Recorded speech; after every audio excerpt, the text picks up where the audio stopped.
नमस्कार दोस्तों, मैं हूं सुमित तिवारी और आज आप ग्राउंड रिपोर्टिंग में देखेंगे क्या ग्रामीण लोगों के अंदर गाजियाबाद सूर्या चौहान हत्याकांड के बाद मुसलमान भाइयों को लेकर के क्या विचार उत्पन्न हुए हैं, जानने का प्रयास करेंगे। पूछेंगे क्या एक सच्चा मुस्लिम, एक सच्चे हिंदुस्तान का रहने वाला हिंदुस्तानी उसका भाई हो सकता है, या मजहब इस्लाम का व्यक्ति ही सिर्फ एक सच्चा मुसलमान का मित्र, भाई, बंधु हो सकता है। तो हम बात करते हैं, हमारे पास खड़े हुए एक गांव के बेटा है, इससे बात करेंगे। ये बताओ अनुपम जी, तुम्हारे कितने मुसलमान दोस्त हैं? मेरे ज्यादा तो ना है यार, एक दो हैं, वो भी परमानेंट मुलाकात ना हो। कभी घर गए उनके? ना, मैं करना चाहता कभी। क्यों, डर लगता है? और क्या पता है क्या करें। तो देखते हैं, हमारे गांव का, देश का युवा तो इस समय मुसलमान भाइयों से डरा हुआ है। क्यों डरे हुए हैं आप? डरे हुए क्या है, वो तो दिखाने ले जाते हैं, बकरे की बलि दिखाने जा रहे हैं, वहाँ पे खत्म कर दिए भाई। गाजियाबाद में देख रहे हो भाई कैसे मैटर हुआ है। उसी मामले को लेकर के हम पूछ रहे हैं। अभी भावनाएं आहत हो गई ना। और क्या, फिर तो मैं तो ऐसे ही बोलूंगा ना, गाजियाबाद में देख रहे हो बकरे की बलि दिखाने का मार दिया। चलो, हमारे साथ हमारे गांव के दादा हैं और इनको पूछता हूँ, इनके कितने मुसलमान दोस्त हैं भाई। दउआ, यो बताओ, गाजियाबाद वाला मामला पता चलो? नहीं भैया, नहीं पता चलो। अच्छा, यो बताओ, कितने मुसलमान दोस्त हैं आपके? हमारे दोस्त लगाए मुसलमान दोस्त हैं? हाँ, उनके यहाँ समय खान गए कि नहीं? ऐसे खा रहा हूँ। हाँ। ऐसे दोस्त खा रहा हूँ। कैसे दोस्त हैं तुम्हारे यहाँ? नावत कि नहीं? नहीं, ऐसे हम जाए। आप जाते हो? काहे हमारे मतलब काहे लिए जाते हो? कोई काम हो तब जाते हो? कोई बिना मतलब कोई काम हो तब जाए, तो बिना मतलब कौन जाए। अच्छा, कब मुसलमान के घर जब गए हो, कब डर लागो आपका? जब हमका खुदे सारे डराते मुसलमान डरात। हाँ। अब है जो है गाजियाबाद के खोडा गांव में, यहाँ जिस दिन बकरीद रहाई, तो उस दिन जो है उनको एक मित्र रहा, एक नाम रहा असद, एक के नाम रहा सूर्या चौहान। दोनों आपस में मित्र हैं, एक मुस्लिम एक हिंदू भाई। असद ने जो है हिंदू भाई से कहा, तुमने कभी जो है बकरा की बलि देखी है? तो लड़का 17 साल का था। सूर्या चौहान बोला, भैया हमने आज तक तो बकरे की बलि नहीं देखी। बोला चलो बकरीद पे तुमको घर बुलाते हैं, आओ तुमको बलि दिखाते हैं। और उसको बहला फुसला करके वो मुसलमान भाई जो होता है वो अपने घर बुला लेता है और फिर बकरे को बलिदान करते हुए, काटते हुए उसको दिखाता है। वो लड़का जिसने कभी कुर्बानी देखी ही ना हो, कभी खून देखा ही ना हो, तो अभी हमारे आपके सामने कहीं खून खच्चर हो जाए, एक्सीडेंट तक भी हो जाता है, तब भी लोगों का मतलब हृदय एकदम कंपित हो जाता है। तो उस लड़के ने भी नहीं देख पाया, तो वहां से निकल पड़ा। अब असद और असद के मित्र, उसके यहाँ घर परिवार के लोग उसके ऊपर जबरिया करने लगे कि अब तुम यहाँ बलि देखने आए हो तो तुमको बलि देखनी पड़ेगी। अब वो भैया कहने लगा, हम तो नहीं देख पाएंगे। बोले तुमको देख पाओ या देखो, लेकिन तुमको देखनी पड़ेगी।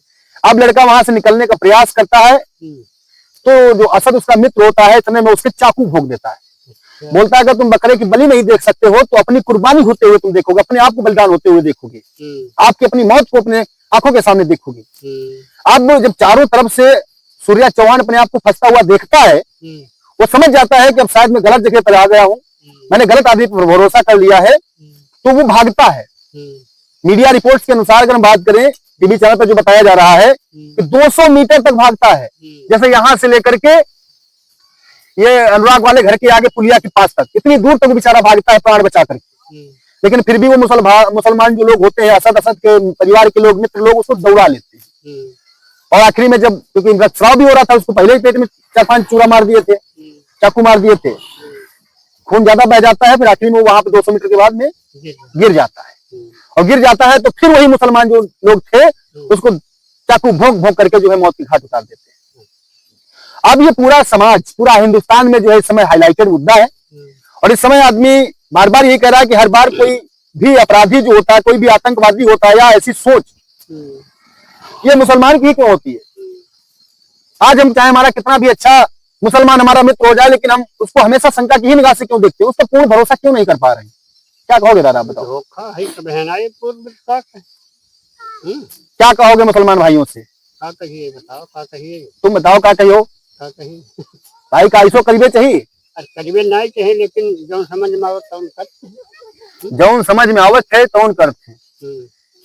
तो ये चीज है, हम आपको बता रहे हैं, गांव क्षेत्र के लोग भी एक माहौल में हैं कि मुसलमान कभी मित्र हो ही नहीं सकता। मित्रता की सूची जो है उसमें कभी भी मुसलमान की मित्रता सूची में कभी भी गैर मुस्लिम मित्र नहीं हो सकता।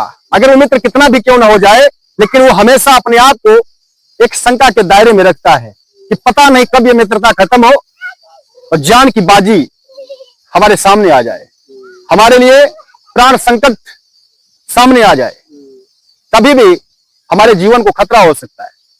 अभी तक हम लोग लव जिहाद का मैटर देखते थे कि मुसलमान जो लोग हैं वो हिंदू नाम रख करके और हिंदू की लड़कियों को जो है बहलाते फुसलाते थे, कभी पैसे का लालच देते थे, कभी प्यार का ढोंग रचाते थे और हमारी बहन बेटियों के साथ बलात्कार करते थे, उनको लव जिहाद का शिकार बनाते थे। लेकिन अब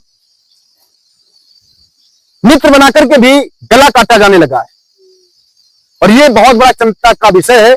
हमारा देश जो है सांप्रदायिक देश है, यहां पर सभी धर्मों का बराबर सम्मान है। हमेशा जब हम लोग मंचों पर होते हैं तो कहते हैं हिंदू मुस्लिम सिख ईसाई आपस में सब भाई भाई, लेकिन आज जब असद और सूर्या चौहान का मामला सामने आता है तो ये भाई भाई वाला जो स्लोगन है वो कहीं ना कहीं पीछे छूट जाता है। मैंने एक छोटा सा ग्राउंड रिपोर्ट आपको अपने गांव के लोगों के माध्यम से दिखाने का प्रयास किया। क्या वास्तव में एक मुसलमान एक हिंदू का सच्चा मित्र हो सकता है? लोगों का ओपिनियन क्या था वो आप लोगों ने सामने देखा। फिलहाल आप इस ग्राउंड रिपोर्ट को ज्यादा से ज्यादा हिंदू भाइयों तक शेयर करें और अपनी प्रतिक्रिया दें। सवाल वही है आप लोगों से भी, क्या एक मुस्लिम व्यक्ति एक हिंदू व्यक्ति का सच्चा दोस्त हो सकता है या नहीं? क्या हम उस पर आंख नीच करके भरोसा कर सकते हैं या नहीं?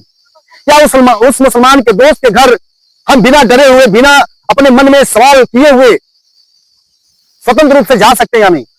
उस व्यक्ति को अपने घर तक बुला सकते हैं या नहीं? इन सारे प्रश्नों का जवाब आप लोग दीजिएगा। यही प्रश्न के साथ फिलहाल धन्यवाद।